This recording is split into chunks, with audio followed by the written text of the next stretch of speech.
Let the record reflect all council members are present. Please join us for the pledge to the flag. I pledge allegiance to the flag of the United States of America and to the republic for which it stands, one nation, under God, indivisible, with liberty and justice for all.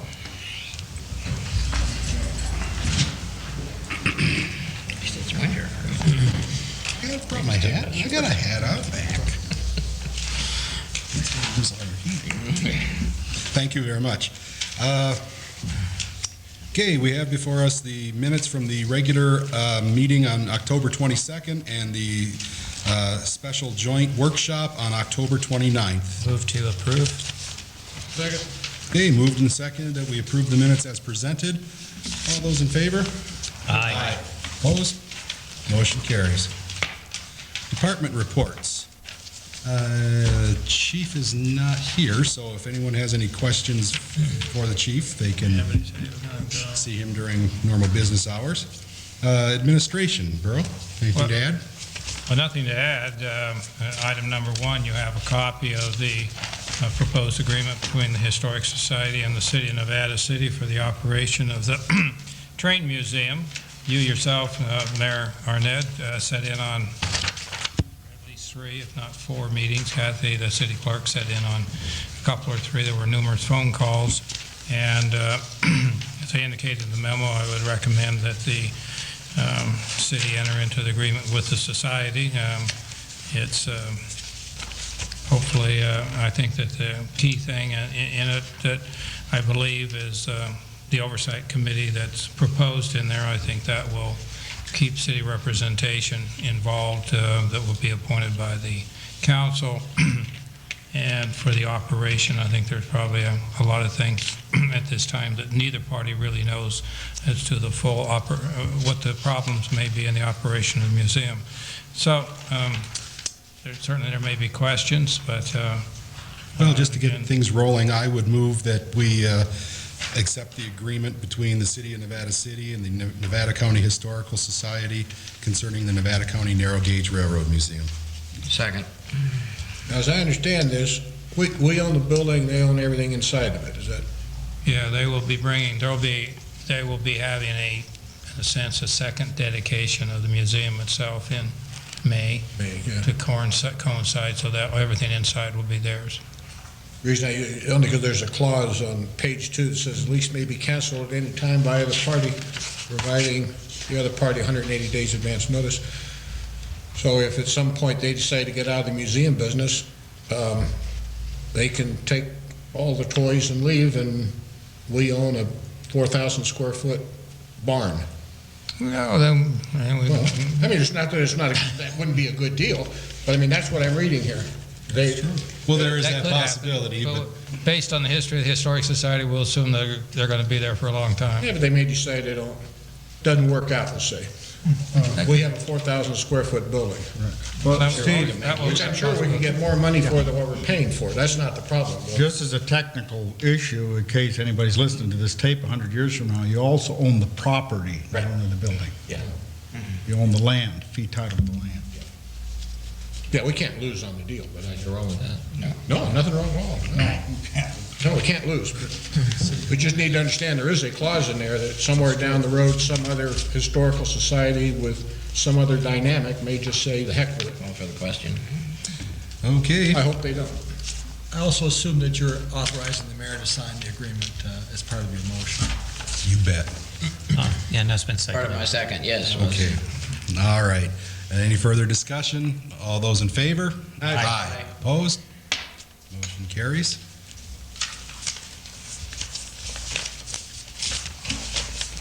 Well, you have a second item, which is we're asking through the Transportation Commission for an additional $57,000 under the Regional Surface Transportation Program. We effectively are borrowing 2 years ahead of that funding that the city has.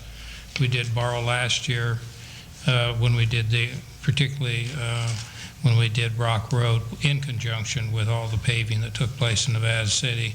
We will go back into a positive position in the spring of 2002 really in the presentation of the council when we awarded the contract, I thought that we had a total of all funds from the Transportation Commission, and if you go back to the memo I gave to the council, some 90-some thousand. As it worked out, we were only in the range of some 50-some thousand, and I think both Dan Landon and myself in those discussions probably assumed that we would be attempting this if there was funds available. So there are funds available, and the city will be, so that everyone understands, we would be going 2 years, potentially 2 years in advance of getting those funds in order to get this 57,000, which is needed to handle the payoff based of the way it was presented to the city council. I move that we adopt Resolution 2001-26, requesting the Nevada County Transportation Commission release funds for railroad improvements. Second. Okay, it's been moved and seconded to approve Resolution 2001-26. Any further discussion? All those in favor? Aye. Opposed? Motion carries. The third item that I have in the memo, just as a statement of fact of dealing with the state of California when the state controller's report finally arrived and when they expect that report to be in. And we're probably going to meet that deadline that they implied. Kathy and Ed McSweeney, the information that I needed was completed last week. That is for me to complete onto the new format of theirs. And they've been working diligently to try to, and Kathy's whatever in the computer and trying to get this new program in, but it's rather unique that they can be 2 months or 3 months late getting their forms out, but when they finally get around to send them to you during the, I think most people are aware that November has a couple holidays in it, particularly Thanksgiving, that they say, but all bets are off, get them in by the end of the month or you'll get fined $5,000. The other item that's listed on the agenda, however, is that there's a memo from Vern Taylor, very simple one to me, that we did call for proposals on a 3/4 ton four-wheel drive pickup, and we received one proposal for $24,731 from Jim Cale Chevrolet, and I certainly recommend we accept that and purchase the vehicle. So moved. I'll second that. I should comment, it's in the budget. It is in the budget. Steve, was that both? Yeah, it was a motion to. Any questions? B and C, right? Oh, we already did B. Yep. So we're just doing C. Yeah, okay. All right. So just the one.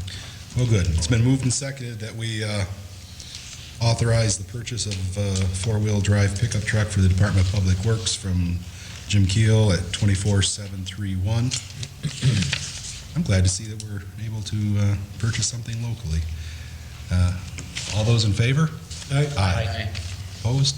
I wish we were getting 1% sales tax. Yeah, that would be nice. Well, it's ups and downs. That's a little more. I'm afraid it might be going to our sister city. That's right. Keep it in the county. I was happy to donate $2,400 to Grass Valley. There's a mayor's breakfast on Thursday. So order something. That still hurts. Okay, thank you, The Bert. Grass Valley Council members' monthly salary. City engineer, Bill? This is straightforward. It's a final map for this building that we're sitting in. We did a record of survey just to culminate the project. This wall, the wall right there that's against Hillis's, it was the original wall that we left. It encroaches on him a little bit. He has no trouble. Family Trust has agreed to sign it over to the city. This will forever create the record of survey, and I recommend the council that we just go ahead and record it. Move to adopt resolution 2001-27. I'll second that. Okay, moved and seconded to adopt resolution 2001-27. Any further discussion? All those in favor? Aye. Opposed? Motion carries. Council committee reports. Park Committee. Yeah, we don't really have a report to make. We did have a meeting this morning, and as a result of that meeting, either myself or David and I combined will be meeting with the city attorney. We're telling him for the first, now you see, that's why we don't have a report. But we'll be meeting with the city attorney to discuss some easement issues and appropriate language for draft ordinances that we'll bring back to the council relative to the use of the park. Very good. Thank you. Hearing from the public. Comments on items not on the agenda are welcome at this time. However, action or discussion by the council may not occur at this time. Comments are limited to 3 minutes. Is there anyone in the audience that would like to address the council on an item not on this evening's agenda? Seeing no one, we'll close the public hearing and turn it over to Kathy for correspondence. This one won't move. It's gone as far as it can go. We have 2 items of correspondence that are on the agenda tonight, and a third item that was received under the door this morning. The first item is from a letter from Cindy Chamberlain.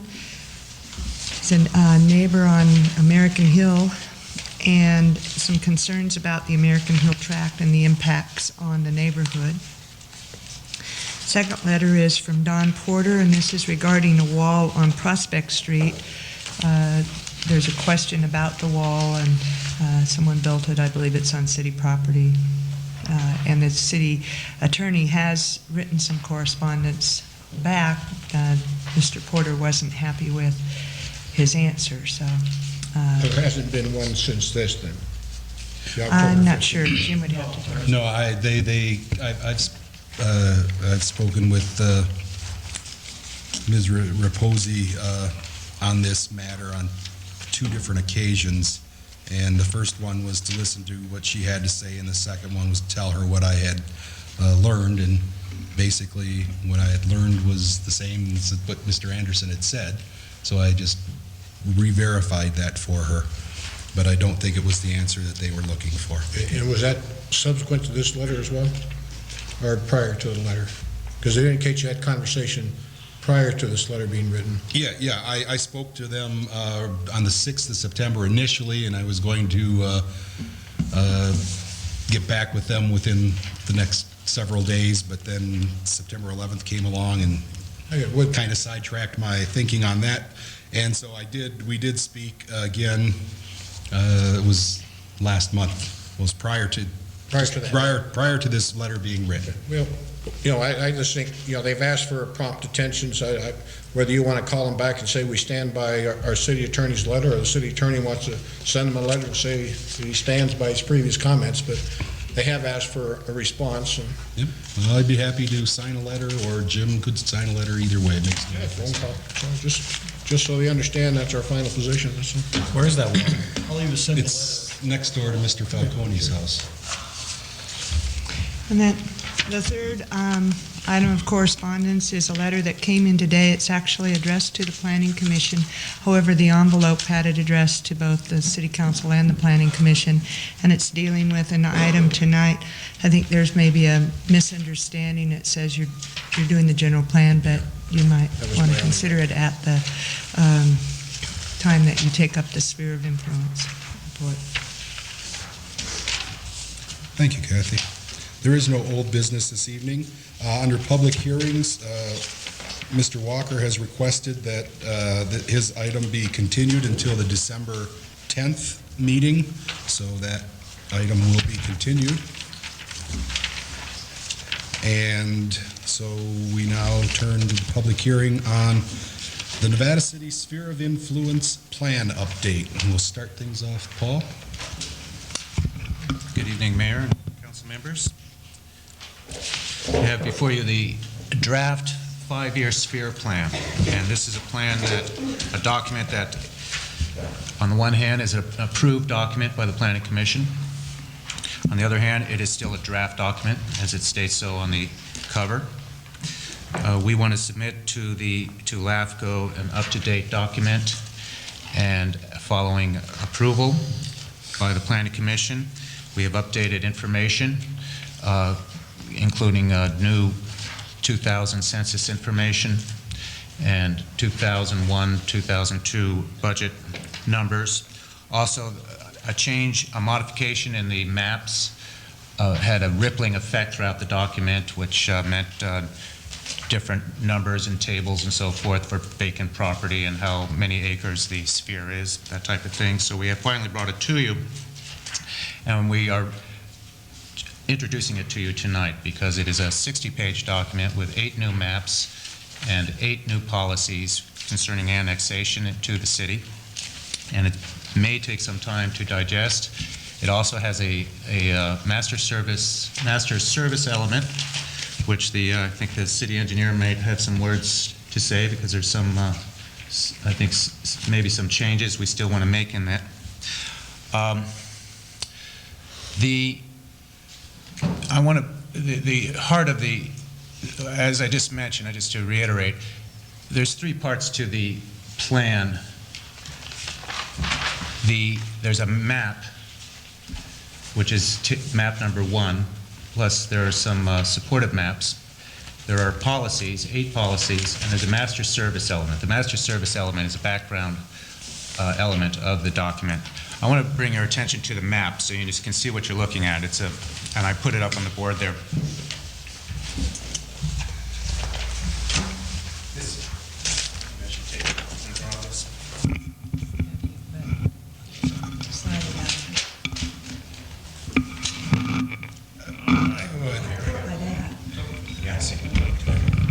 You can take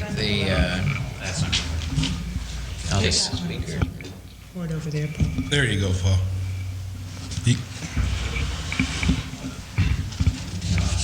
Pass it through the leg of the table. We don't reverse these things. Yeah. We're seeing live take number 1. Okay. As far as it goes.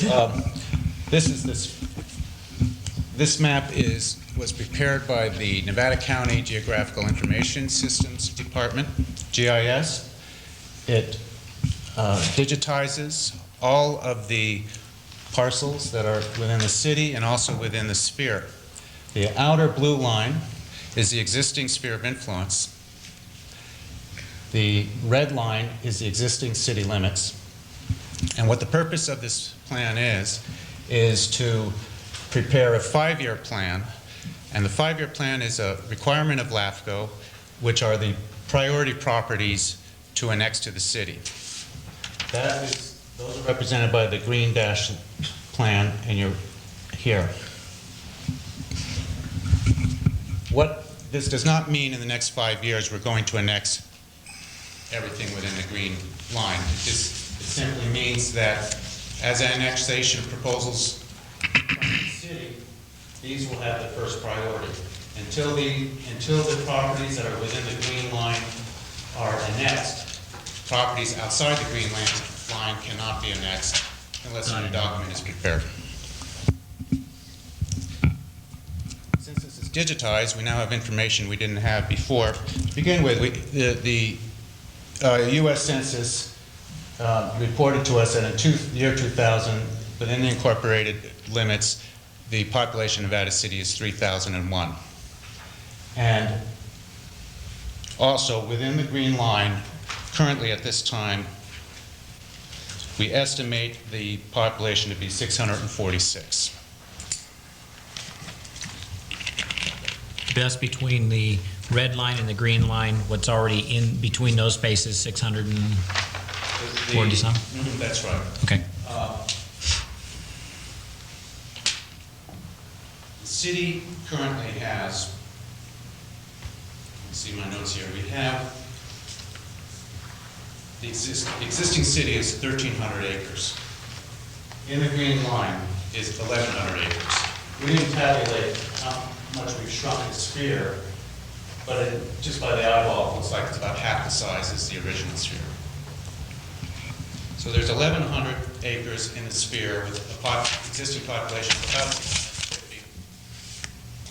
And there's also, because this is digitized and we know how much vacant acreage is there, we also have the designations of our general plan.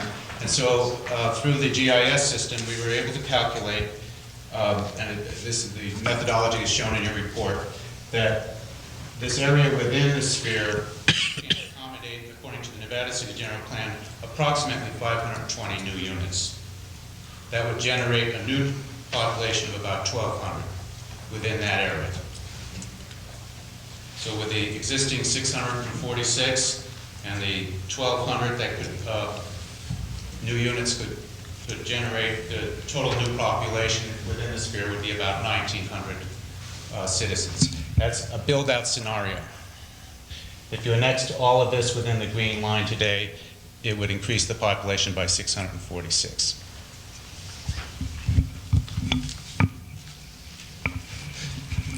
Nevada City has grown.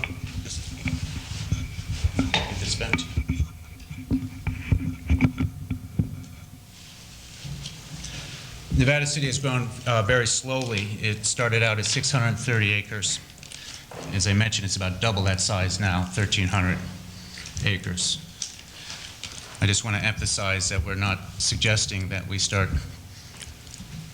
increasing the rate of growth, but that this is a report that allows for that expansion to occur. Can I clarify something? The out between the red line and the green dotted line, you said that was about 650 people. That there's already people living out there in that space. And so if we were to annex that and not build anything new in there, that'd be adding 650 new people. That's right. And then you mentioned another figure of 1,200, and what was that relating to? That's related to build out under our general plan. Build out meaning to the blue line? To the green line. To the green line. Means per the zoning, you could split them. Okay, I see.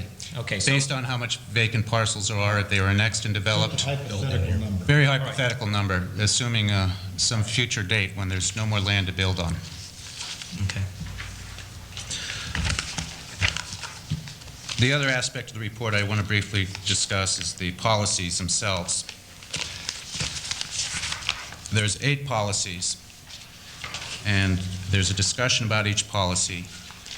Very briefly, policy number 1 is the criteria that provided, the criteria for the boundary that is shown on the map that I was just discussing. Policy 2 pertains to general plan consistency, and it is the goal of this policy to assure that the sphere plan is absolutely consistent with the general plan. And Part B of that policy, which has 4 parts, was a policy that was added by the Planning Commission. And it involves the development plans. What page is that? Well, I have a summary on page 1 and 2. You can It's look at at the it. bottom of page 1. 19. He's speaking to the top of page 2 right now. Okay. So, policy 2, part B, is a policy addition by the Planning Commission setting criteria for development plans for certain annexation areas within the sphere. Policy 3 is regarding fiscal costs and benefits. This is an explicit requirement from LAFCO, and it's to ensure that development is fiscally sound. Policy 4 regards sharing annexation revenue. The city already recognizes annexation should have no adverse effect on any public agencies, and we enter into development agreements with NID and the county, and this formalizes that process. Policy 5, concerning communication and coordination, is a policy that was suggested by LAFCO concerning coordination among various public agencies when annexation occurs. Policy 6 is another LAFCO suggested policy to assure services are provided cost effectively. It was also modified by the Planning Commission, parts B and C. Policy 7, open space. It's the goal of both our general plan and LAFCO to provide for open space, and this policy is to assure that lands that are designated open space that are annexed into the city remain in open space.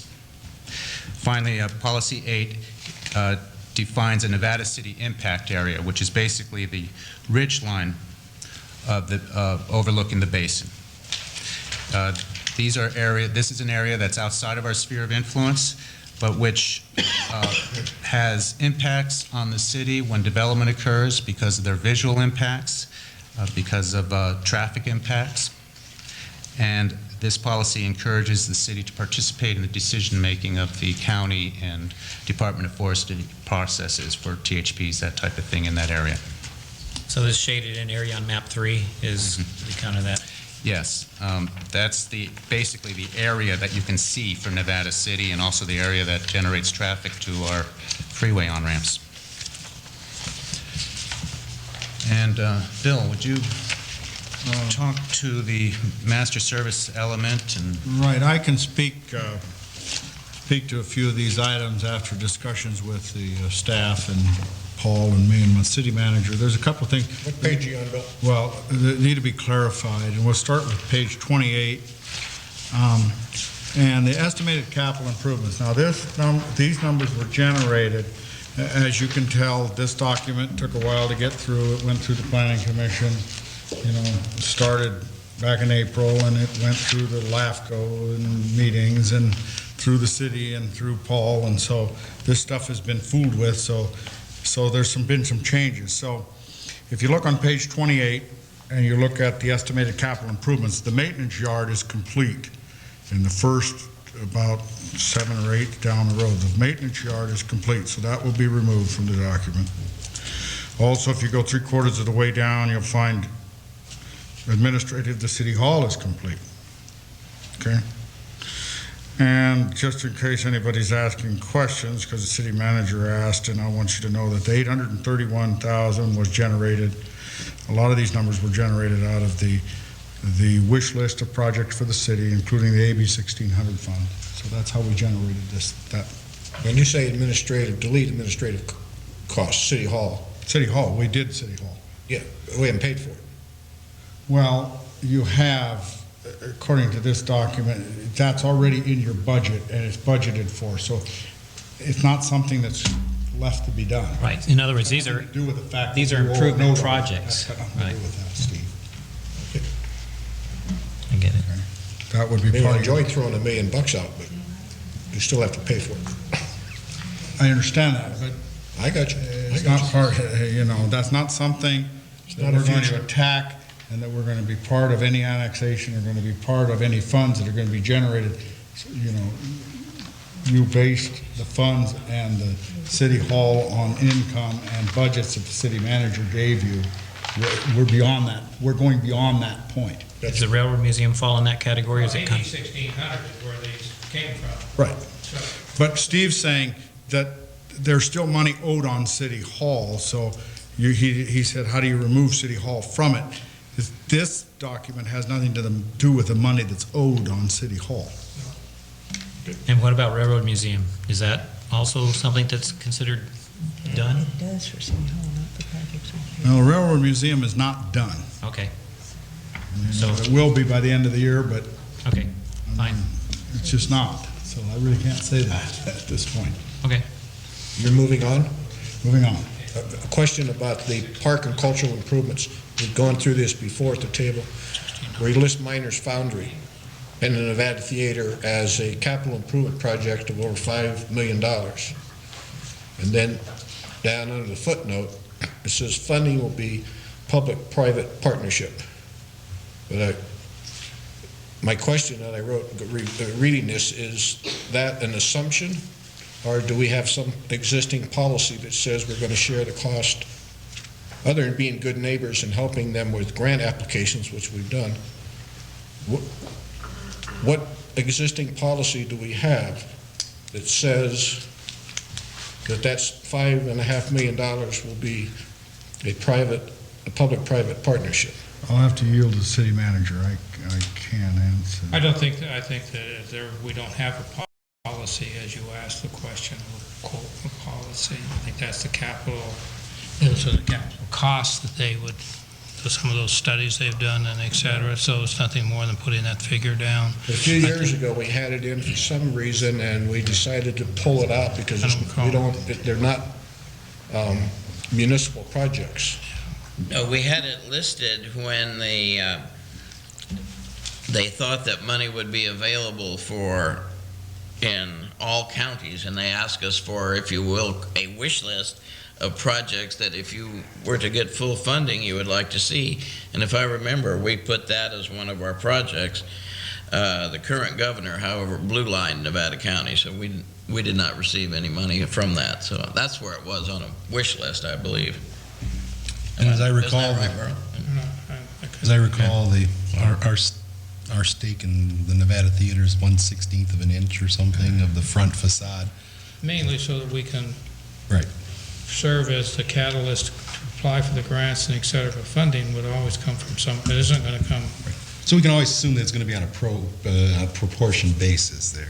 We certainly want to be good neighbors in the system. I wouldn't want anyone who looks at this document to say, holy smokes, $5.3 million.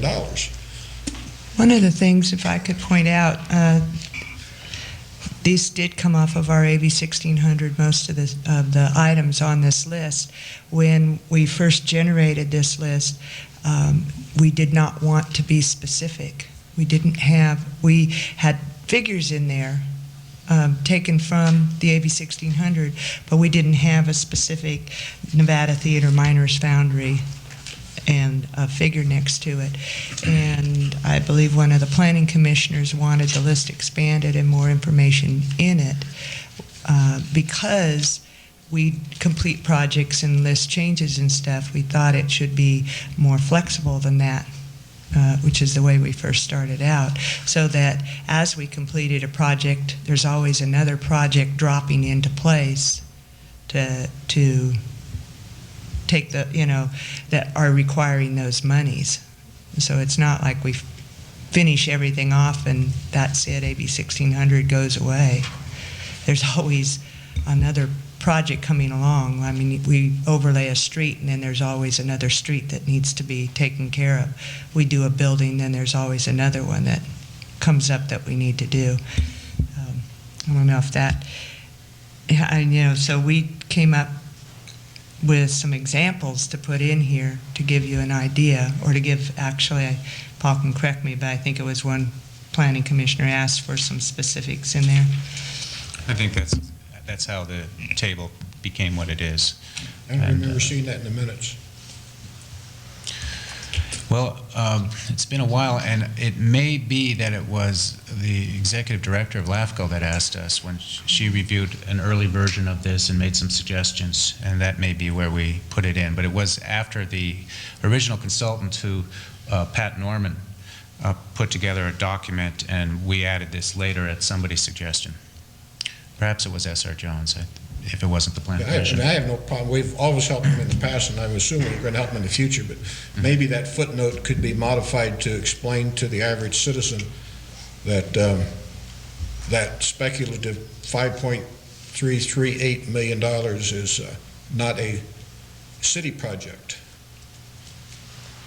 And that both of those buildings are owned by nonprofit corporations.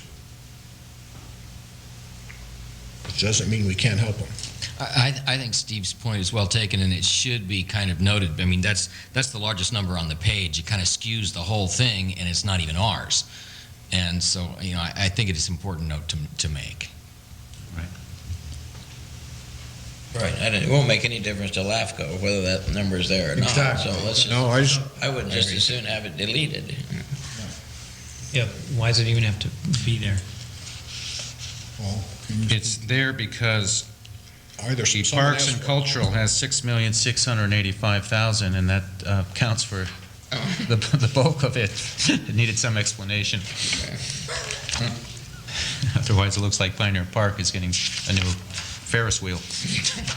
I had a question that hopefully it's an easy answer. I noticed on a couple of different places, the dotted line didn't follow the natural, you would think a road. I was just curious how that line was established. I can speak to that. That's the computer system that kind of, they're supposed to be following the roads or the property lines. I've seen that too. It's a computer-generated thing, and Didn't overlay exactly. it's an overlay, and it didn't overlay exactly. Okay, thanks. That's exactly it. But there is somewhere a map that is more precise. But I think it's good that it does We hope. This is the map. I think it's good though that it does show all the parcels because it It kind of does. Kind of does. I mean, at least you get an idea. Yeah. Yeah. So somewhere, we should make sure that there is a map that defines whether that little line, like where you're Yeah. pointing to right here, Pittsburgh actually goes Mine down to Road. here or I know moves up exactly there. where you're talking about, It's like right up above where it's Graniteville Road up on the top of the airport. It kind of goes right through those properties, the middle of them there, right at the airport, Right. and that shouldn't be, so. Yeah, or I was looking down opposite of that, down where it goes a little bit on Pittsburgh Mine and then dips in and then kind of looks like it meets back up again further on. I just was curious why it didn't just follow a Well, natural. I might point out, it's not, there's not much to perfecting it and putting it on boundary lines, because lot line adjustments are something that can happen very administratively in the county. And we could go to great effort to make sure everything follows a lot line and it won't And it be there. changes. It'll change. So Okay. this is a pretty logical line that was put together by staff. It is an intuitive line. We didn't put a lot of data in computers and this line popped out. We looked at it and figured it out by logic. And, you know, let's remember in this document, this is a sphere of influence document, and the dotted lines are merely to try and give you an educated overview. It doesn't mean that if you look at the little parcel in pink to the right of on the east side of the property, you're gonna cut off that little corner up there. Right, I saw that, the St. Francis Woods property, yeah. It's not supposed to mean that, okay? So, They just lost that piece of their I property. mean, it doesn't, and, you know, it doesn't mean you couldn't annex another piece or something. It's just giving you, it's saying if all things are equal and judging from what's the desires are, what the needs are, where things are going, what's going to happen over the next years, give us an idea what you think this is going to be. This is what our best estimate is. That's it. Okay, thank you. Just one other quick question, and maybe you said it during your initial thing. I was lost in the map. The 1986 adopted sphere is larger than what will be the new 5-year sphere. Is that a common practice to contract the spheres as years go by? Yes, that's what LAFCO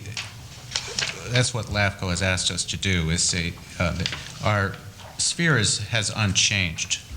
Our ultimate boundary, which is that blue line that was adopted in 1986. What LAFCO has asked us to do is prioritize which properties should come in first. So anything outside of that green dashed line, at this point in time, is not eligible to come into the city until the green line, until there's a new report or this. So that could be called like the 20-year. That would be a 10 or 15 year. Okay. One more clarification. The dotted green line now contains some 600 and change, 650. something in that neighborhood. Estimate, persons. Is that what you're saying? Right. Okay. Were that to remain outside of the city limits, you said it could achieve 1,200 persons. Was that what you said? Were it adopted as city, annexed into the city? Is that the Yes, number? yes. Okay, And in rough terms. 1,900, I think it says Yeah, it in would my be an notes. additional 1,200 if it were built. Addition to the Additional 600. 1,200, 1,900 total. Addition, 1,900 total. Yes. Okay. Just for point of reference, were that to, the city limits to remain at the red line and that to remain county, what would the number be? Probably about the same The same as which? as the 600 or 1,900. Probably about the same, because the county plan is modeled after the Nevada City general plan. Okay. They try to, as closely as possible. So as they come into our borders, they try and have it match what we would have if we went out. Mhm. So the overlap is mutual. Yes, so if it stays in the county at build out, we're probably around the same population. Okay.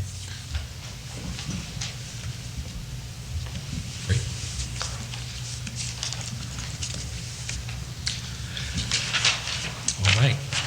That's about it for the sphere plan, unless anybody has more You had questions. more, didn't you? No, I have some more. And they're kind of Some of it's just bookkeeping stuff, but it's just stuff that we need to clarify. I don't want the council to walk out of here with. On 29, we're looking at the water system, okay? And if you go down to about the fourth paragraph there, it says, given large projects in the outer limits of the existing gravity system, the whole new system would be required to accommodate them, blah, blah. It goes on and on and on. I feel that that paragraph should be removed from the document because it's trying to outguess, you know, whether we need a whole new system or what we're going to do. And so if you go to this next paragraph, it's generally accepted that fire flows. That's all correct, but there's one last line and it says there are currently no plans to increase fire flow. The staff has been directed by the city manager. We've been working on the water system. So I want the council to know that the city is not, according to the report I gave you months back, city is not sitting here doing nothing. We're working on the water system. We've determined pressures and we've determined other things, and we're going to be in the position of coming to the council in the future, not so distant future, to hire additional consultants to help us with the water system. So I would recommend that we take that one paragraph out that speaks to upgrading the system and building new, which we may or may not do, depending upon what we may just add to the existing system. And I also would remove that one line that says there are no plans to increase fire flow. That is not true. Oh, yeah, we should. And then, if we go over to page 30, in the public sewer, it's much the same thing. If you go to the second paragraph, it says, currently there is a 14-inch trunk line which carries sewage from downtown to the plant. That's correct. But the next part says, you know, you're going to replace it with all 18-inch lines and blah, blah, blah. You know, I'm not so sure that that's what I'm going to do. So I wanted to recommend that it would be that the city is replacing portions of the main with larger diameter pipe. Sewer lines are small with main lines that are 6 inches or less, and then you go into that. It's because I do have some areas in there that are 16-inch, for instance, that I wouldn't recommend that we change them. So we're not going to, so we'll, you know, if we had our druthers, they're going to be 14, 16, 18, you're going to have a little bit of, you know. So I don't think we should tie ourselves to everything being 18-inch. And then on 35, page 35 at the bottom, it was pointed out by the city manager, and I think it's very well taken. The last paragraph on 39 is totally correct, okay? But it doesn't mention the fact, it mentions the fact that we had $255,000 in overlay funds. But it doesn't mention the fact that the city spent in total last year $598,317 on the road system. And they spent the $255 of federal money, plus the other monies that were set aside, plus gas tax monies, plus, you know, sidewalk monies that we did Brock Road with, the monies that we did, you know, the sewer plant work with, that came out of the sewer plant fund. And so that there needs to be another line in there that says that, you know, we provide, there was federal funds of $255,000. However, a total amount of city funds was $598,317. And I think the only other one that I would mention is on page 39.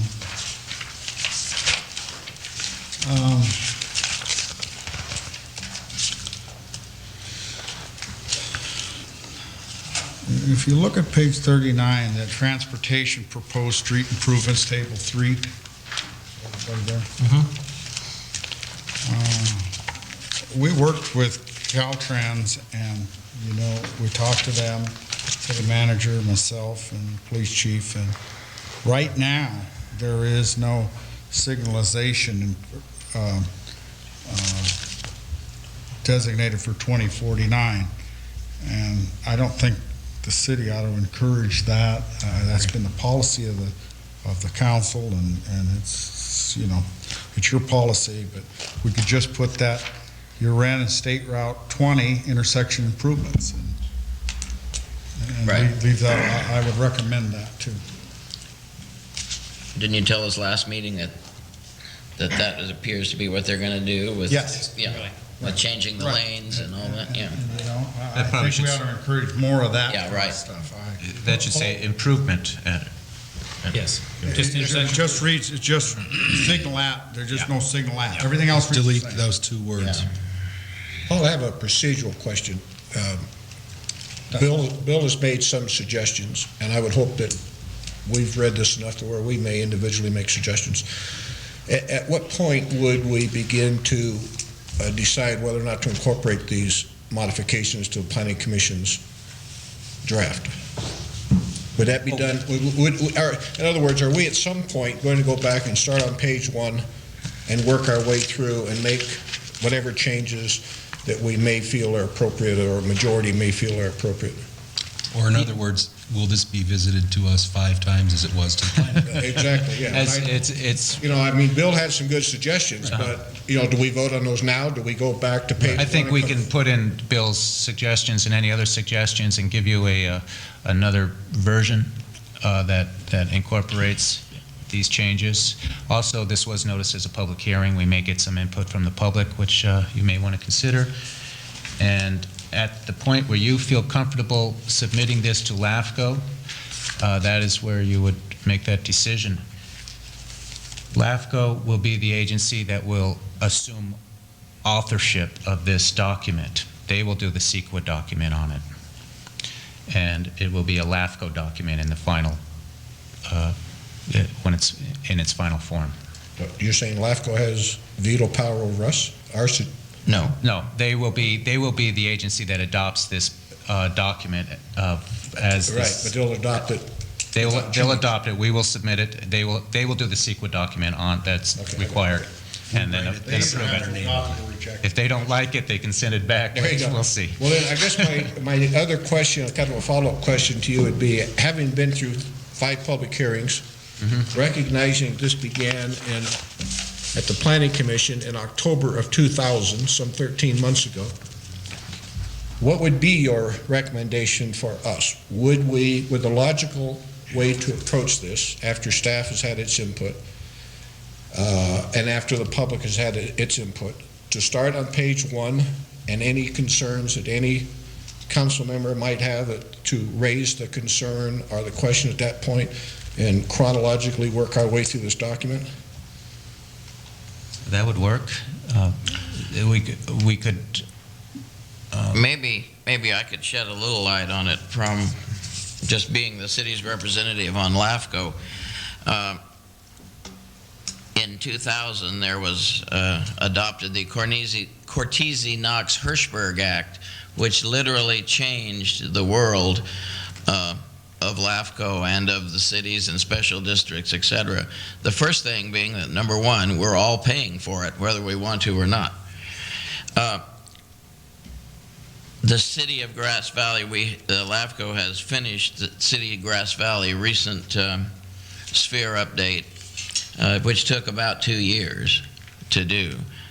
We are working on Truckee. I happen to be on the Truckee committee, and you merely look at the document and you make suggestions, and then it's a time-taking proposition.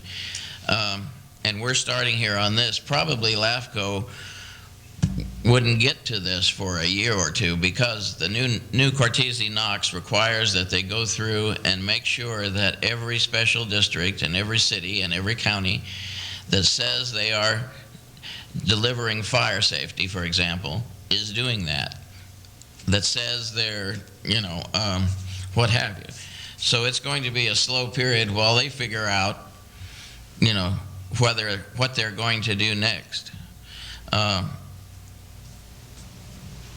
My suggestion would be that after we have this public hearing, that perhaps we write a letter to LAFCO indicating that we are in the middle of finalizing our LAFCO submission, and then ask LAFCO, due to the slowness of the process, there's got to be a better word than that, that should any minor annexation come in, if a fire station needs to be annexed, this or that, that would not require long-term study, etc., but perhaps they would consider doing that. That would allow us to do anything small, and then we could get to our final update, when the time is correct. Now I don't know that they would go for that, but that's what they actually did with Grass Valley.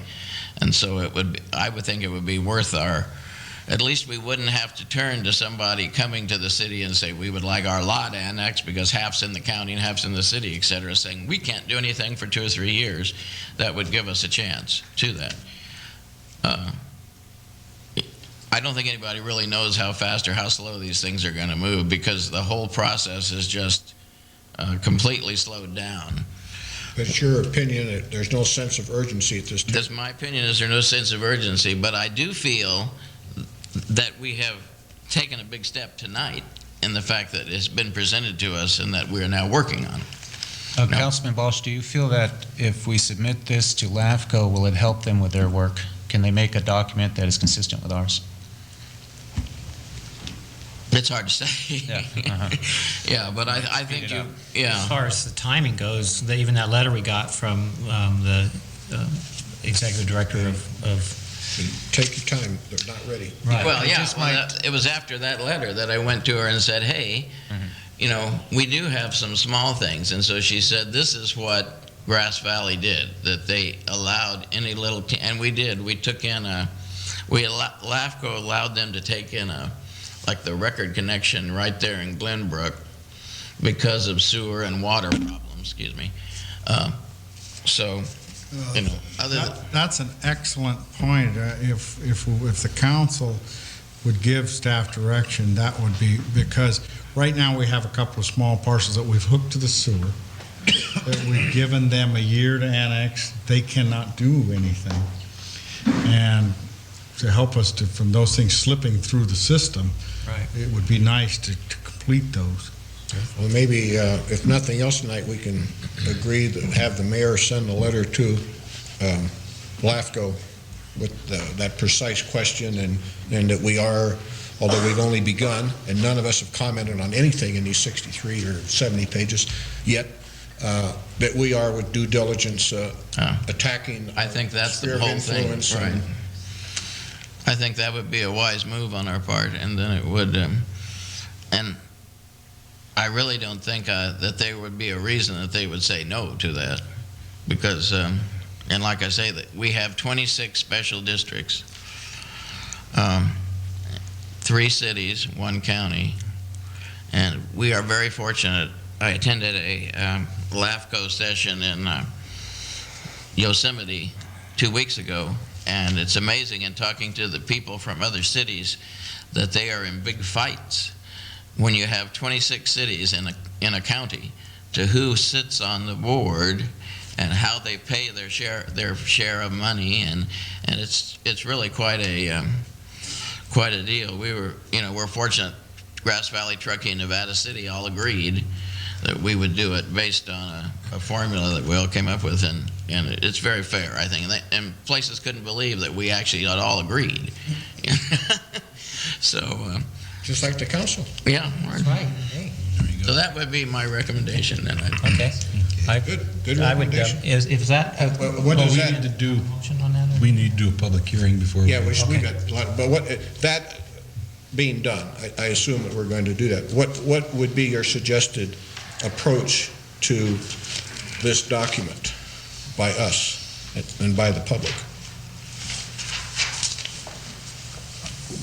We're here to listen, staff, and to input anything that you have. You made a suggestion of going through it sequentially, page by page, and that's a reasonable way to go through it. It's certain kind of... A lot of the stuff is repeated later, but if it's changed once, it's automatically be changed a second time.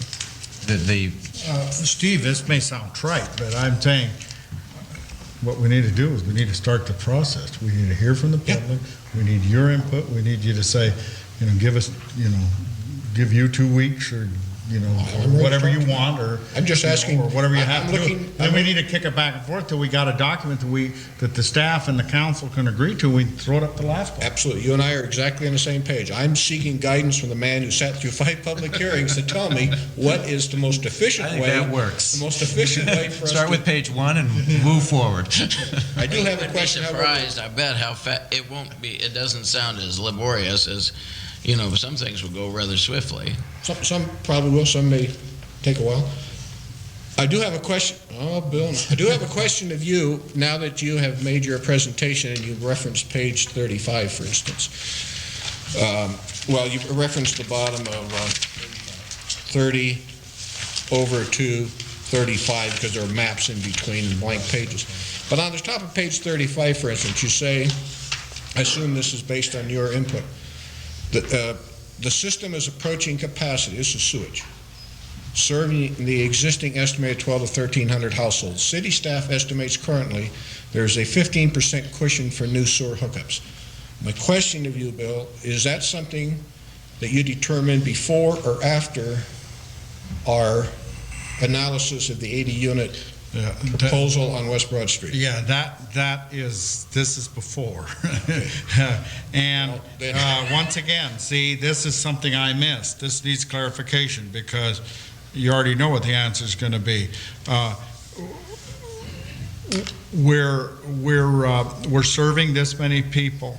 We can still serve a few more people, but as you begin to serve a few more people, you need to do some improvements to the plant. You need to change some pumps. You need to change some certain things. It's an incremental thing. I can't go up to 700,000 gallons, which is a capacity that you can dump into the sewer plant when you're at roughly 60% of that today, without doing something to the plant, if you all were listening to my report. And that needs to be put in there. Okay. I agree with them. Okay. But I have noticed in reading it, and I have read every word of it, including the census stuff, which I think is great. But when we start talking about capacities, and I'm glad to know that this is based upon information prior to that study of the 80 units rather than after, because it would seem to me that whatever figures you have are not, I don't want to use the word suspect, but probably subject to revision. Absolutely. Okay. That's a And we would need also to know, I would think, when you talk about the potential for additional sewer hookups, in which specific areas of our sphere is that potential there, and in which are they not? For instance, and in water as well. I'm talking about, sewer and water both. I mean, we have a situation now where we've approved 20 homes up on 8 acres of American Hill Road. They have to put in a pump station for their water. So I think that we need, I don't want to get the cart before the horse, and I'm glad to hear from Tom that we have plenty of time to work on this. This isn't something we have to send to LAFCO tomorrow or next month, or even springtime. Is that I think as a council, in determining where we put the lines, is what is our ability to service within those lines? And without that answer, I don't know how relevant the green line is. One of the newest things, I can't really answer that. Okay. At this point. Because everything is unique. In other words, if you're down off of the old Downeyville Highway and you're below the plant, sewer now I'm talking about, it's a lot harder to get to the plant than it would be if you were in the narrow gauge 40 and you're draining down on a gravel. Or you're on Wet Hill or something. Yeah. Whereas, and I'm not saying, because the NID enters into the equation when it comes to water service, but Right. let's turn that thing around, and narrow gauge 40 happens to be in water service, but it would be easier to serve downstream from us water service than it would be upstream because of the pressure difference between up there.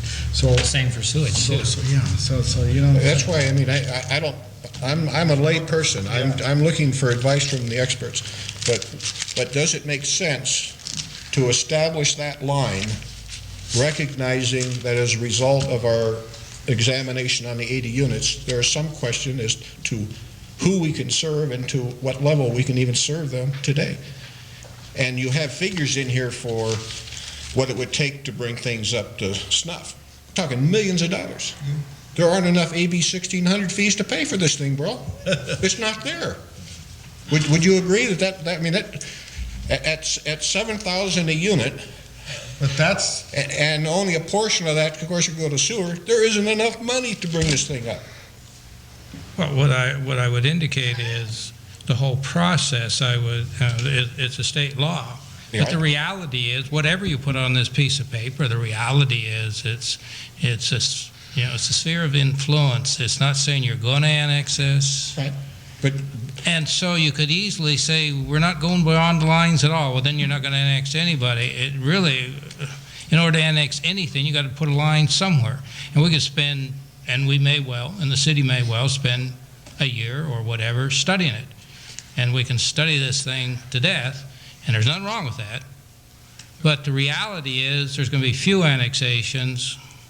All you have to do is look at the history, which is shown in here, of the history of our annexations.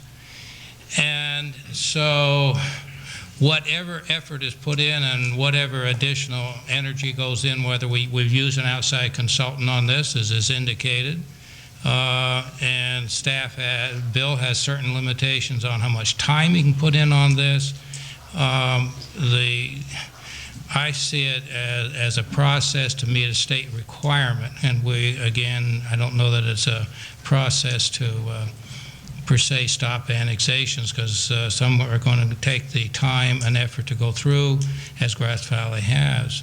But, so I agree with you, and on the other hand, wherever you put the line will be based then on whoever is going to study the report based on all sorts of information that you could say the city doesn't have. Well, right, it was pretty clear that earlier you mentioned that this line is basically just almost, it's pretend in so many ways, and that it's not set in cement. It's not a wall that's being put there, a foundation that's being put there. It is just something to put something on the map and say, this is, if we were to take an educated guess, this is a sphere of influence that we're staking our claim to we're this. saying with here that we can serve them. but the, You can't annex if you can't serve them. Well, the other thing, keep in mind the fiscal. We're maybe not very excited about annexing a lot of these properties because also they have to produce as much revenue as they're going to cost the city. So the fact you have the report or draw a line, you could draw the line around the 2 or 3 annexations that are maybe being considered, have asked to be considered, and let it go at that. You could do that and just consider those 2 or 3. you know, But that's unrealistic based on what you're supposed to be doing, is saying, what is the sphere of influence of Nevada City? The reality is there's going to be very few annexations to Nevada City. That's one reality. And the second reality is you're not going to take annexations. Residential does, at best, you're going to get a push out of it revenue-wise. If you get a push, you're doing pretty good. If it's strictly residential. if you look at, to clarify a couple of things, and I hope I didn't interrupt you, Steve. No. I'm sorry. I'll remember my point. The blue line is set in contract. Does everybody understand that? Yes. Yep, we don't go beyond that. Don't go beyond the blue line. Right. All they're asking us basically to do by the new law that Tom brought you up to date on is they said, okay, that's your blue line that you've already agreed to years ago. The gray is what you already have, or the red line. They're saying, draw a line in between there and come up with what you guys think is going to be happening halfway through the process or sometime down the road. Now, the fact that you're going to generate some numbers about how you're, the potential to serve people doesn't mean that, if the mole property, for instance, a property for Sugarloaf, was to make application today to come into the city, there'd have to be an engineered report like I gave you on the 80 units of that kind of magnitude. And there would be all kinds of problems from open space to water mitigation, to sewer, to erosion because of the hillsides, to visual impact, everything else. That's not what you're asked to do in this particular document. That's not the issue here. The only issue is, what's out there, what can you do, and like Tom says, this has got a lot to do with special district and service districts. It's got a lot to do with that sort of thing. I guess that's not a particular problem in Nevada City, but it has run up on big problems in other cities that butt up against each other in other towns, especially Southern California, and we're kind of stuck in the middle of that, and that's where we are. Well, just to summarize, my only point of all of this is I recall during the discussion on West Broad Street, and I wish I could remember who it was so I could give them credit. Someone stood at the microphone and said, we need to have honest zoning. I don't recall who said that, but I remember that statement. And I just think we need to have an honest sphere of influence. And if we put down a sphere of influence, which from the beginning says this is the anticipated area that we're going to likely grow into in the next 5 years, then we ought to be able to prove that we can do it. And to me, it seems that our city services are so constrained right now. In fact, on the sewer plant, you say, yeah, it's operating at about 60% or half. However, in the winter, sometimes it operates at full. Well, if that's true, if we're already, we can't tell people don't flush your toilet in the wintertime.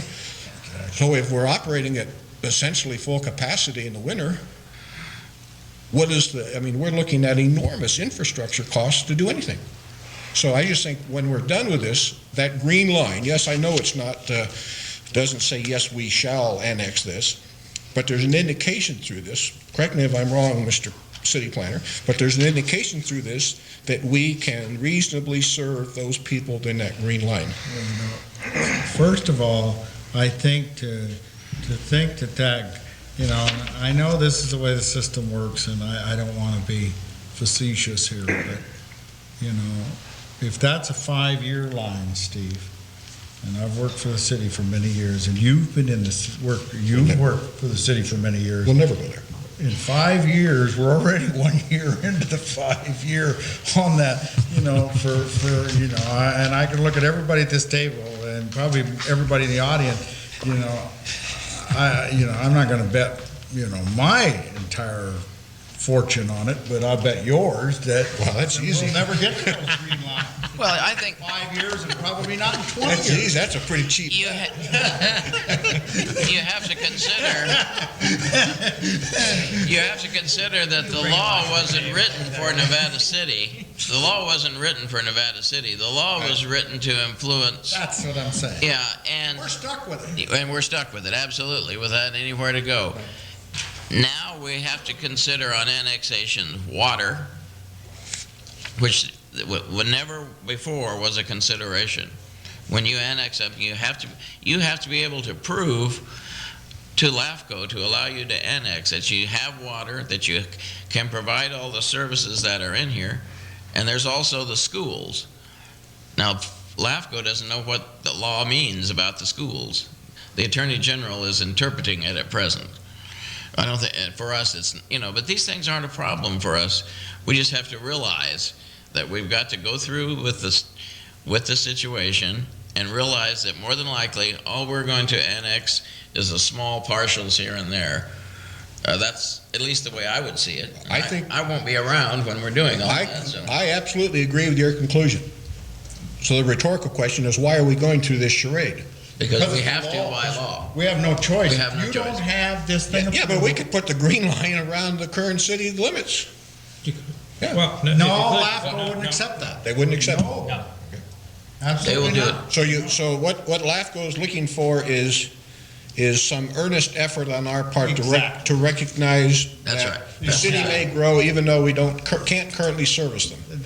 Steve, I think there's another important element in this, and that's the impact area that we don't think, we're not planning on growing out to, but that impacts us huge. visually and with traffic.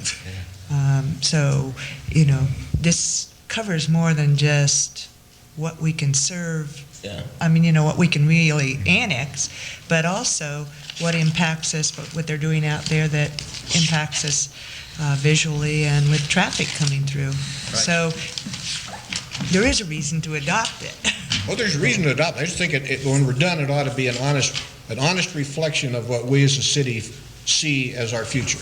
That's all. Because it's hypothetical, it'd be very easy to have 5 6, 7, 8, 9, 10, and all the audience to have different opinion where that line should be. That's right. And we could spend And you would have. weeks and months. Well, I read the minutes of the planning commission, that's when they kept Line should saying, be. move the green line here, move the green line there. And You know? it was moved. That's right. It was moved. We're happy, and then we'll work on that. I think one thing that we need to all recognize is, I really don't think that Nevada City is changing all that much. I mean, we do change, but if you look at this gray, this was Nevada City when they started in 1869, okay? This is the airport, we can just kind of throw that out. That happens to be a city piece, but it's neither here nor there. But I'm telling you that this square here was the 1869 city, huh? Well, that was 130 years ago, right? 132 years ago, is that my math right? We annexed Well, in about the 500 acres. Yeah, in 132 years, that's what you've done. So if all things are a little equal, if you doubled what we would do, we still can't get there in 4 years. You know, I mean, if you tripled it, you know, so. Fine. Well, I agree. I don't know how else to, you know, I mean, we're always, you know, We're all puzzled. I'll draw that green line, and I'll speak for Paul or Burl or any of them. Draw that green line anywhere you want it, doesn't matter to us, you know? Well, I agree with everything that's been said, but philosophically, I would like to see our sphere of influence be as big as we can get away with. And whether we can actually... Blue line is it. Yeah. Fine. That's it. Move it out to there as far as I'm concerned. It's for the 5 year. And whether we can actually service it or not, I don't care. I want our sphere of influence to be as big as it can be. We'll take a case-by-case basis and see if we can afford an annexation. But I think... That's kind of what we're still going to do. I understand that. I understand. If we have to draw an arbitrary line, then we have to draw an arbitrary line. When you drive down to go on 680, it's amazing how when you're coming back, I noticed it years ago, where it said Fairfield city limits, and I was way over by where those ships are parked in the bay. And it's amazing how, you know, people set the line way out there, you know? Look at Truckee. You know, it's like just a way to just kind of say, okay, don't cross that line, you know? I mean, we're kind of limited by that blue line because of the geographical Constraints. the drainage. Right, but we're all saying that blue line is way out there as far as anything that we could foresee. looks big to us, You know, right? could we ever handle, could we afford, could we ever expect it to be any bigger than that? I don't think anybody can speculate out beyond that blue line. If that's not a requirement, then I agree with you. Then I agree, move it out to the blue line. No, it If has to be we don't legit. have to do it, but I look at the top of page 19, and it's, top of page 19, it says the areas within 5-year sphere, so on and so forth, are consistent with these objectives and policies because they are, what is the number 2 bullet? Serviceable with basic city services. We don't even know that they are serviceable with basic city services. So if we don't know that, and this is just some mythical line that's almost meaningless, then I agree with you. Make it the blue line. Absolutely. I don't think we can make it the blue line. I'm not saying that. I'm not saying that either. Yeah, we had the blue They won't line. buy that. I said the biggest we can get away with. You know, we've already, I hate to be a Monday morning quarterback, we've already thought of these things. I'm sure. We've tried, you know, Burl has already tried to get this thing through and talk to everybody and you know. Actually, the blue line's been in place for, I guess, 15 years. Right. And the requirement of LAFCO was, well, we want to see the incremental development. We want a 5-year plan, a 10-year plan, a 15-year plan, and we're going to treat that outer one as a 20-year plan. And when we approached this document, we thought, well, now I can see us trying to describe and the reasons why this is in the 10-year and this is in the 5-year, so why do we need to go further than the first increment? Because it's going to take us many, many years to get through that first increment anyway. And so we made it a 5-year plan. And I guess every 5 years we'll just renew it and see where it stands and see if it's still relevant and take it that way. Very good. Yeah, when they first came to us, they wanted concentric circles, so to speak, of 5, 10, 15, and 20. But LAFCO's not insisting we have to grow out to that boundary. Oh, No, absolutely not. It's got nothing to do with that. Right. It's just got. It has nothing to do with reality. It's a state law that we have to figure out. Anything, That's right. you've got to go through the process. You've got to do it if you want to annex. Never annex anything, and Gotta jump we through don't the need hoops. really go through the process, and then it's easy. Everybody knows the city's never going to annex anything again. That could well be the policy of the council. That's right. Right. As long as we all know going in that this is not reality, this is some mythical I'm going to tell examination. you what, he better not at the council table tell him what I think of the whole process. I'm not far from Burl either, but I mean, we have to go along with the law. Okay, are we ready to hear from Ready for a members of the public public? Okay, I'd like to at this time open the public hearing. Anyone that would like to address the council on this issue, please step to the microphone, give your name and address for the record. Thank you. Jalon Cooper, 524 East Broad Street, Nevada City. Well, the council's somewhat prolonged discussion, or thorough discussion, however you want to characterize it, certainly reinforces that this is a very important decision to make for the future of Nevada City and the Nevada City Basin. I'm sure you wouldn't have taken this much time to discuss this if it weren't of critical importance to the city. And that's, although there isn't a great public turnout tonight, I think those of us who are here and have waited for a chance to speak agree that it is a very important issue that will define the future of this community.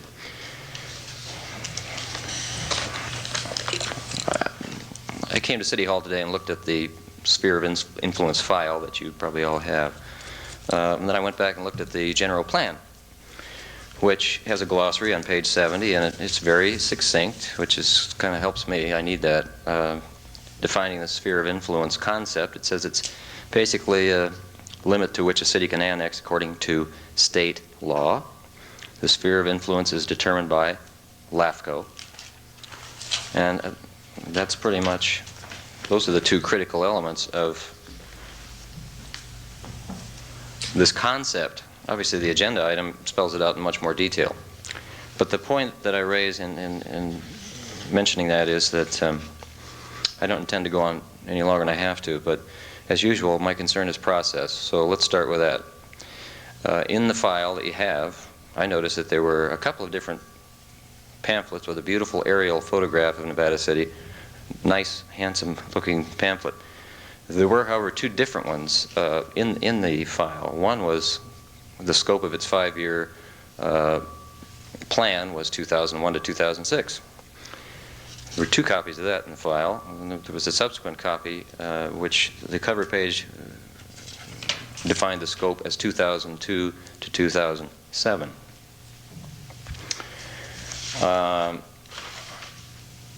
The Planning Commission approved, according to the record, the Sphere of Influence Plan on April 12th of 2001.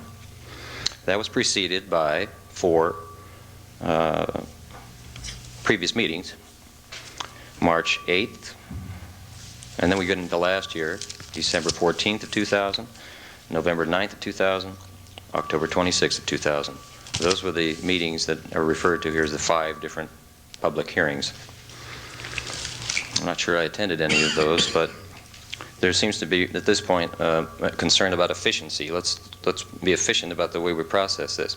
So my question to you is, first of all, this is now November.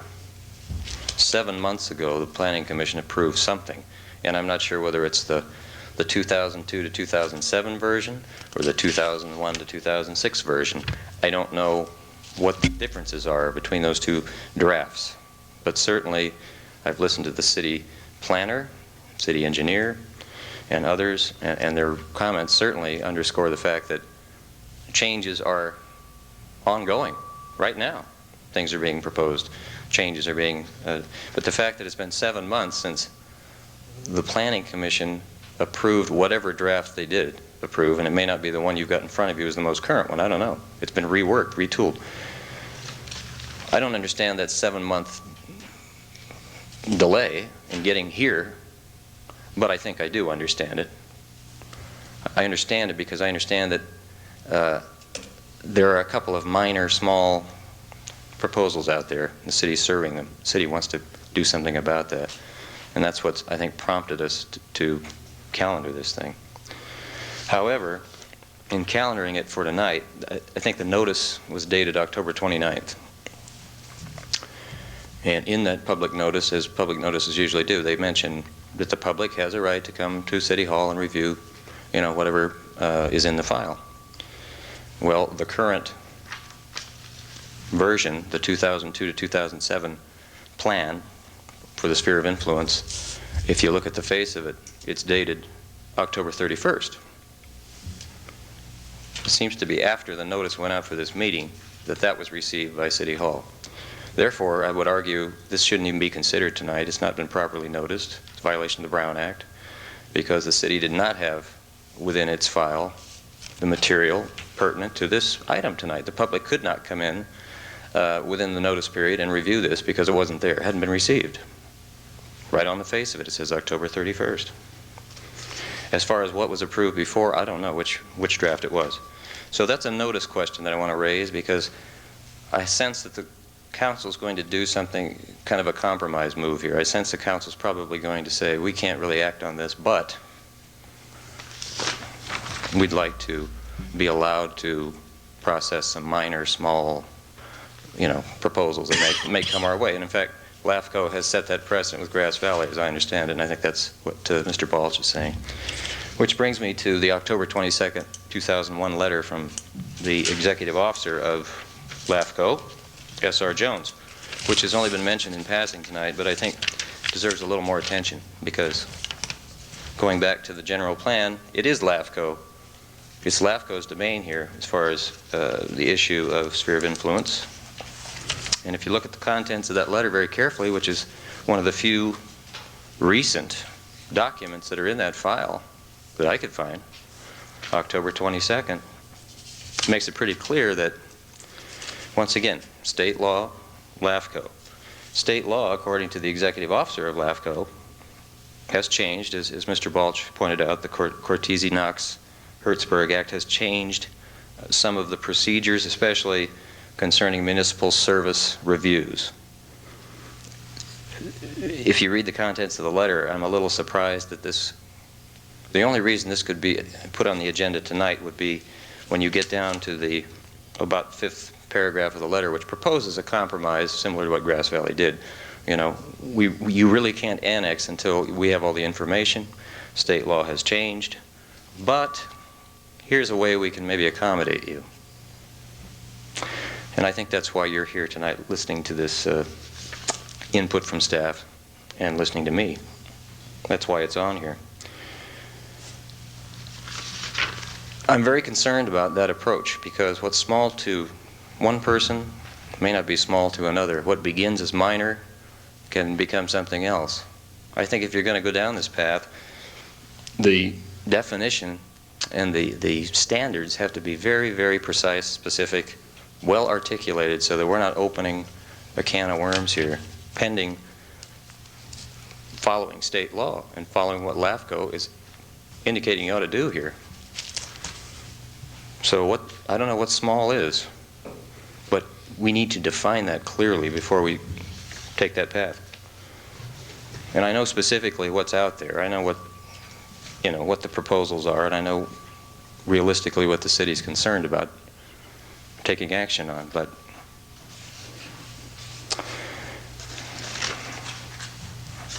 it's a kind of a chancy way to go about this. And Mr. Balch disagrees with me. I do. Yeah, but I think you better well know what your standards are and what you're defining, what you're allowing yourself in for. Because if state law really precludes annexation, and that's what this letter says, until you have all the information, then I think that's a questionable practice. I think the city's got enough litigation going on already. So those are my concerns. There's been a lot of comment about ongoing changes, and they're ongoing tonight. And I think that this is something that's so important to our future here that it's certainly worth spending more time on. I mean, it's been 7 months since this was approved, whatever form it was in then. So there really shouldn't be an urgency at this moment to, we got to make a decision tonight. And even if it's a compromise decision to allow minor proposals to be processed. Even that in itself, I think, is something that you ought to scrutinize very, very closely.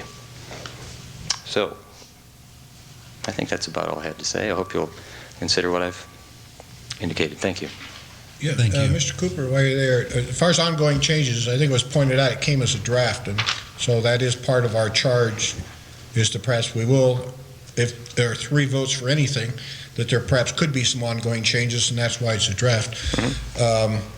Relative to your concern about municipal services, you may recall that was my whole point with Bill. I am concerned about that as you are, because if you can't service them, everything I read in here says you can't bring them in. But my first concern, Mr. Cottrell, is that the notice was not proper for this agenda item to even be on, and you can see there's no one here, and I think this is such a critical issue. If it had been properly noticed, I think people probably would have turned out. Well, the noticing, of course, is part of that is up to the media to promote our notices are sent out. The union apparently decided this wasn't newsworthy. I don't recall any mention except the little thing in Agate tonight. That's their decision, not ours. And KNCO, I didn't hear him today. I don't know whether they promoted it or not. But that's not my point. My point is that within the notice, no, the notice went out timely, but the point is that the documents that the public were told they could come and review, because obviously you see how large this is. The public doesn't have a chance to look at it here. It's much too comprehensive. So the meaningful opportunity to review this before the meeting, I don't think was there, because the city did not have this document, this final draft. Didn't have it until after the notice went out, several days later. Did you get this? Well, that's a question I have too, because a lot of the stuff will come in with a predate, and this may have been predated. Well, but you deserve an answer to that. On its face, it doesn't whether it was predated or not. Yeah. So that's my and notice. As far as doing anything tonight, I'll guarantee, if we go through 3 or 4 meetings before we come to a conclusion, I will be surprised. I certainly did not come here tonight myself. Yeah. To rubber stamp this and send it to LAFCO. Good. I think it warrants several meetings. But Absolutely. Couldn't agree with you more. Even the compromise move that I sense is there's precedence for in Grass Valley.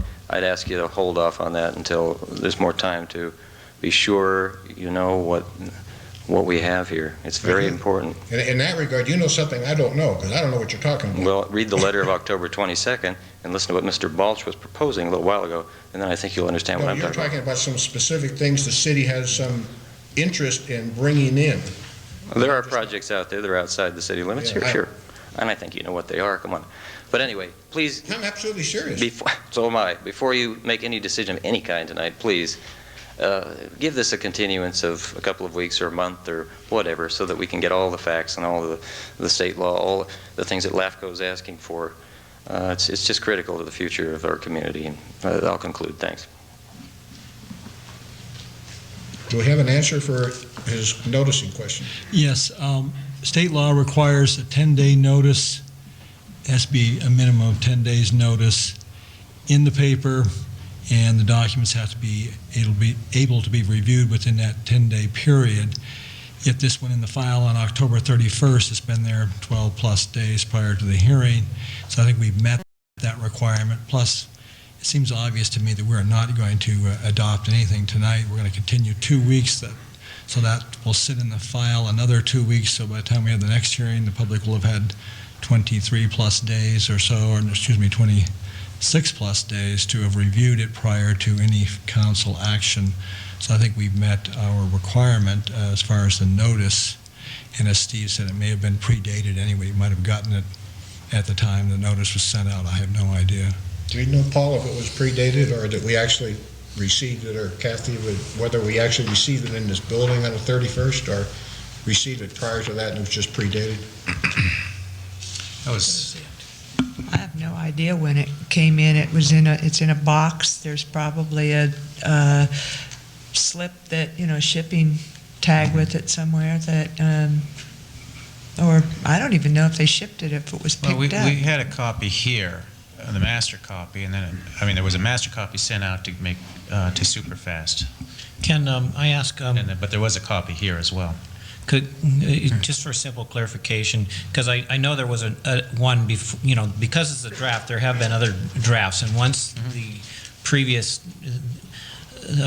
one no longer was valid in the sense that why keep the old one when it's confusing and you've got everything that was in the old one plus the new revisions in this one. But the difference in date of 2001 to 2006 to 2002 and 2007, is this because it's just taking longer and so you're moving it out? That's right. I believe that the process was started in 2000 with the idea that it would be maybe set to go by 2001, and obviously the clock keeps ticking. The previous versions were all marked Planning Commission copy. Okay. And there was a previous version to that as well. Thanks.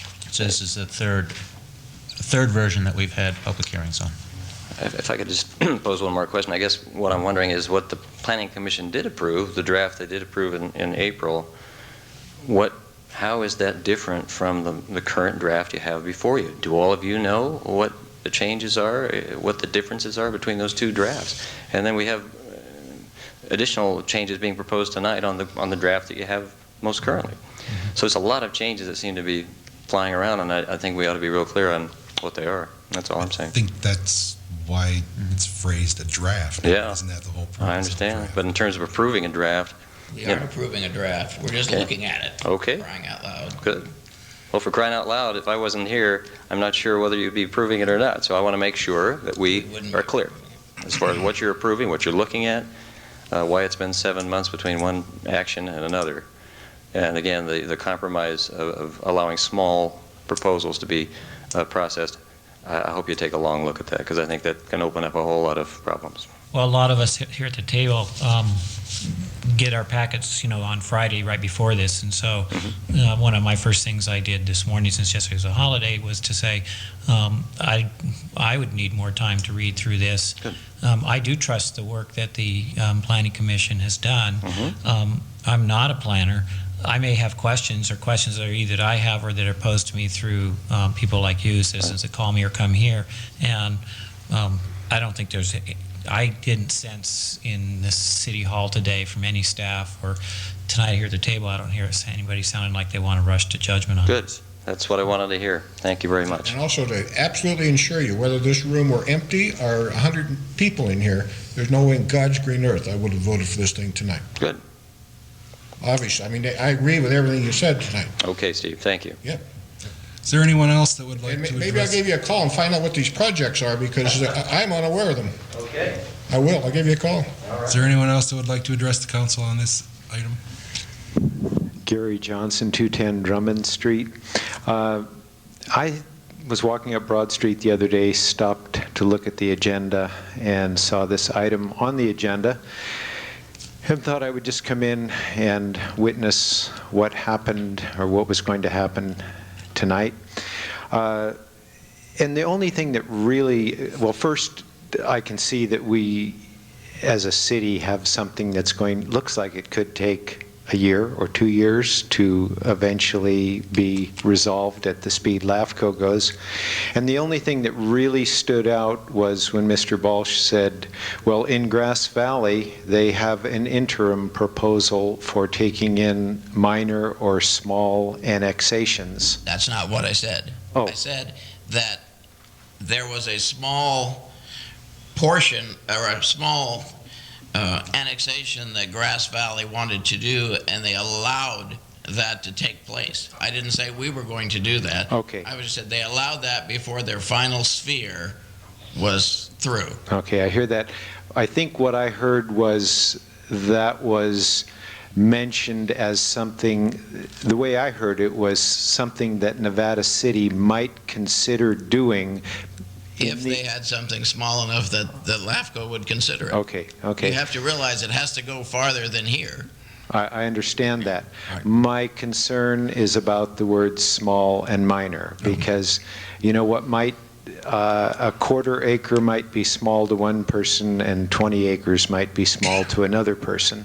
So my concern here is that the council doesn't decide that they will pass any kind of a motion that would allow for annexations to take place that would be of an undefined nature or would be defined by the words small or minor. I think we'd have to be a little more clear than I think you'd have to trust LAFCO to not allow it to happen. I think what you Yeah. have to have is on a case-by-case basis. That's right. They wouldn't give you a blanket thing for small annexation. You'd have to come with a reason why you wanted to have a particular parcel annexed, and it would have to be a case-by-case basis. That's the way I would That's understand exactly it. what I was trying to say, and I think that it was warped to mean something else. Well, it wasn't warped intentionally. Let's say it was misunderstood, Okay. if it was anything. Okay. Misunderstood. Okay, and wasn't the reason they were willing to take a look at the Brunswick thing is because it's something that's already developed, It wasn't the existing? Brunswick thing. Oh, I thought it was the Brunswick thing, Oh, that small record connection. That was Exactly. because it was connected already on the sewer, and they had to go where they lost right, it. so here was something that already existed, and it was just kind of getting some old business. There'd been some delays in that area between the They county. couldn't open because until it was. Right, and they couldn't do the annexation until the city and the county decided on how they were going to share their tax base. Right, so. Yeah. Okay, well, thank you. I just wanted to make sure that we were all clear on this and on the same page. Thank you.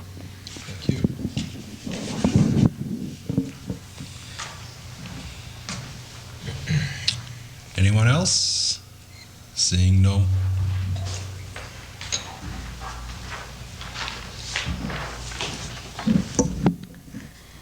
Abigail Givens, 11650 Banner Mountain Trail. The LAFCO letter of October 22nd, paragraphs 4 and 5 specifically address Mr. Balsh's comments. And this letter is directed to Paul Cogley, City Planner, from the Executive Officer, S.R. Jones. It says, I understand that this presents a dilemma for the city, as you have told me that the city is eager to annex several properties, including some that are already receiving sewer service under contract. Since LAFCO policy establishes certain requirements that Nevada City sphere does not meet, annexation applications cannot be deemed complete and scheduled for hearing.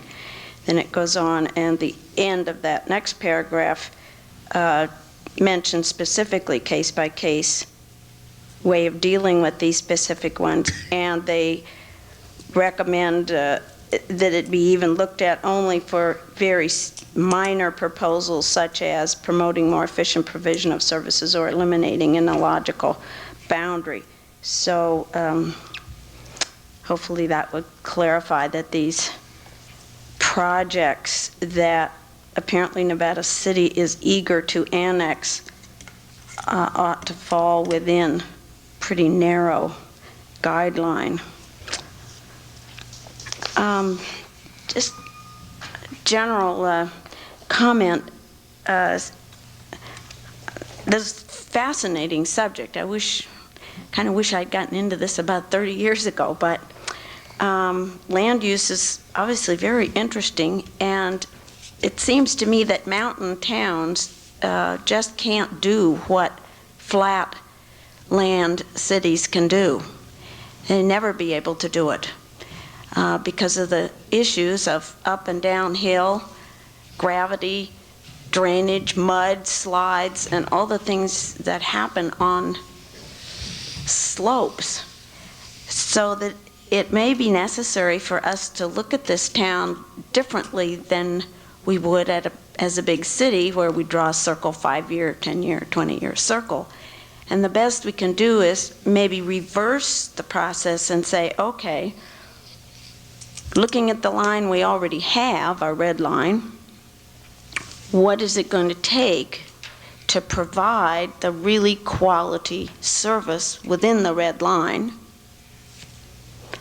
And where's the money going to come from? And don't look at it from the point of view of annexing in order to get more development funds in order to pay for something that we should have done yesterday, because you end up in a vicious cycle of annexing yourself to pay for yesterday, and you never can supply enough services. Just as Mr. Travato said for the police service. He needed another X number of cars, police, etc. And this can outgrow itself very quickly. And maybe it's time for us to be innovative here in Nevada City and say, what are the ways we can fund the upgrading of what I think is the oldest and most historic plumbing system, at least in California, if not perhaps in large part in the country. How can we fund this without growing so rapidly that we ruin ourselves?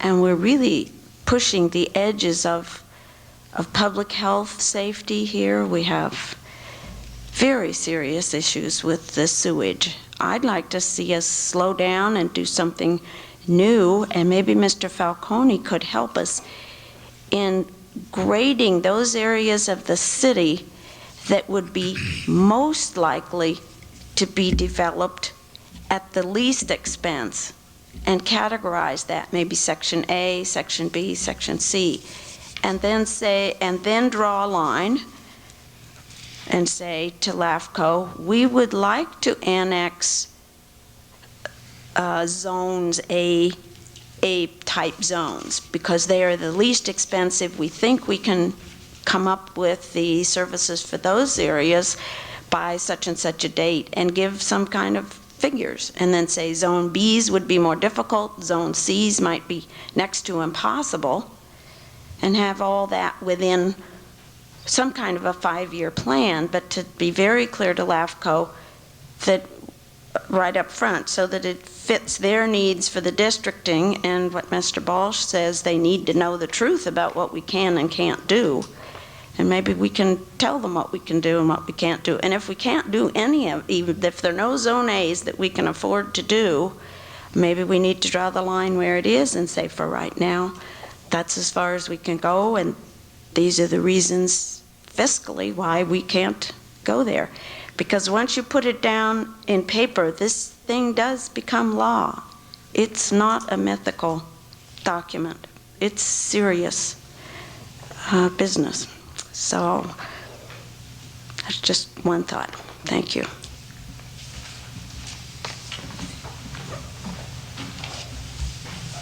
Okay, we close the public hearing. Thank you very much. And where do we go from here?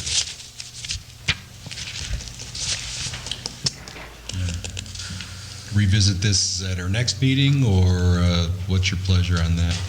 Be clearly revisiting this, and I could take. Or do we want to pull it, let's see, what is our next meeting, 12:10? Or Yeah, 12:10.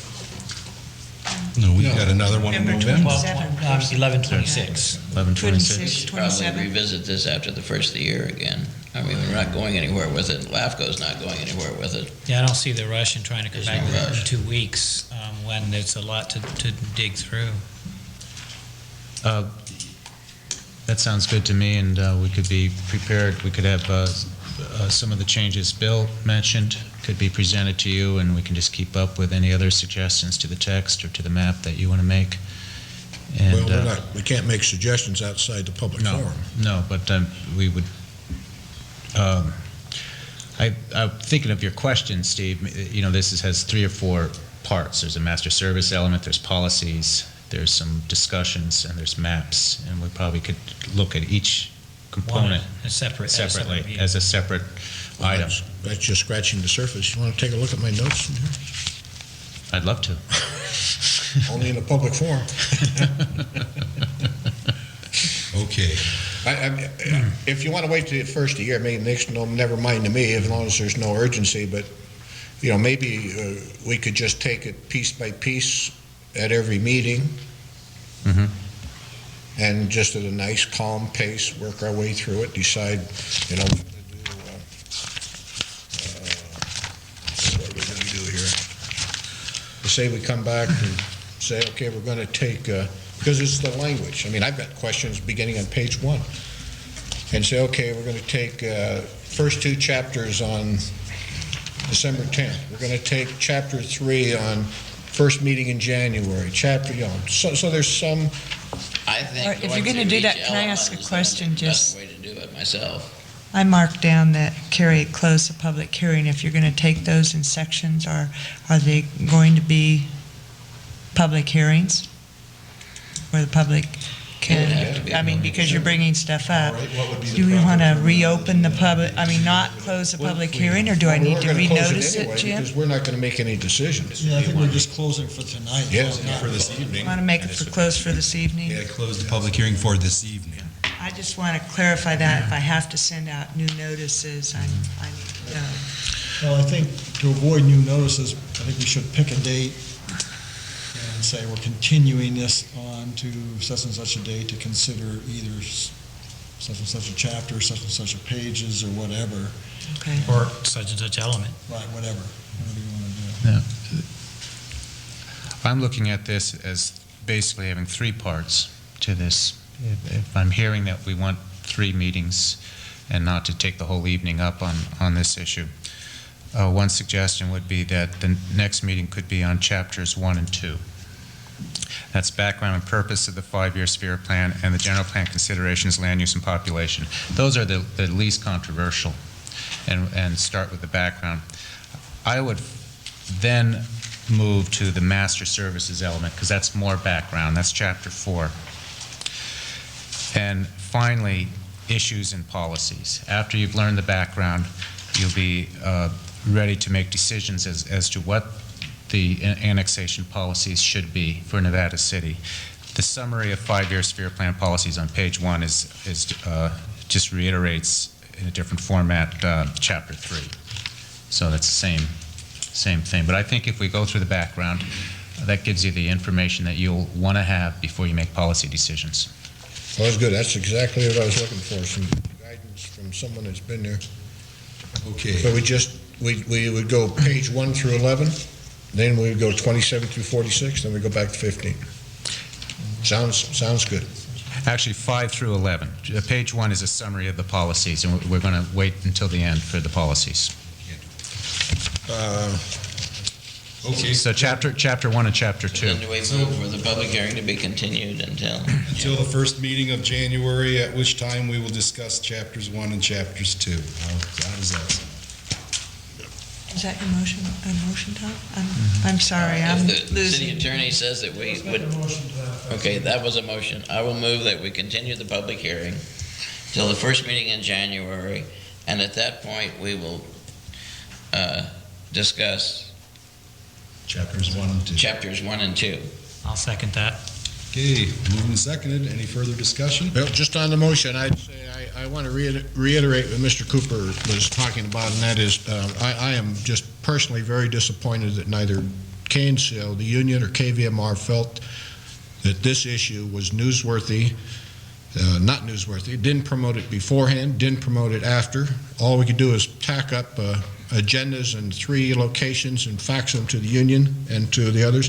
And I want to thank Jack Strickland for bringing FCAT into this room once again, so at least somebody out there in this community knows what the hell we're doing.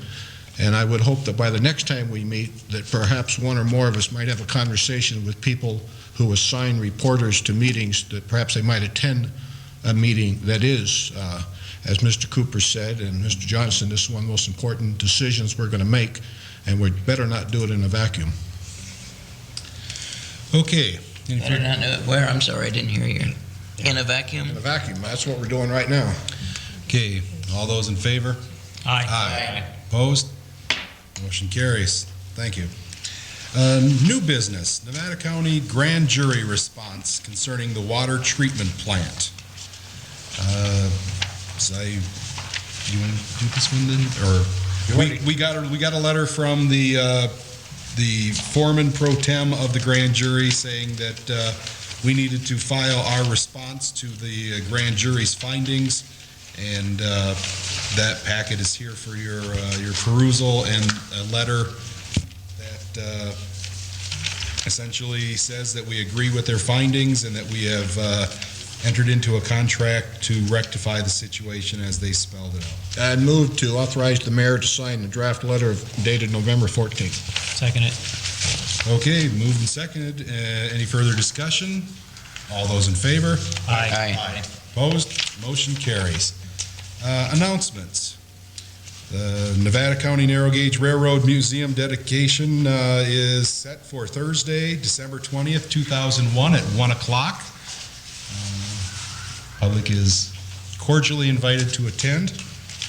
And there is a Nevada County mixer celebrating our community partners 150 years as a county, Wednesday, November 14th. That would be tomorrow, 5:30 till 7:30. It's at the Eric Root Center. I got a call today. I think the way I put it on there, look, what they're doing is tours of the juvenile hall. They're running a shuttle.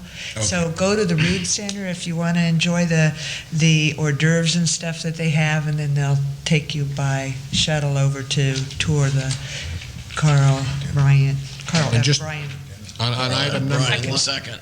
Juvenile Hall. On item number one, the mayor named myself and Bob Wyckoff and John Christensen meeting with the city manager relative to the ceremonies.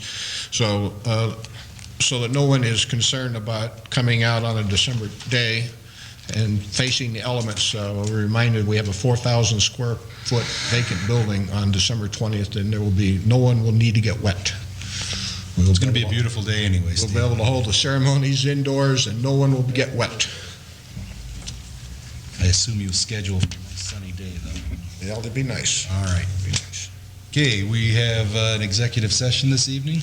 Very brief. We've got to meet very quickly on the existing litigation in front of Nevada City, just to bring you up to date as I anticipate something may happen in the next week or two. And then the other one is to decide whether we should initiate litigation.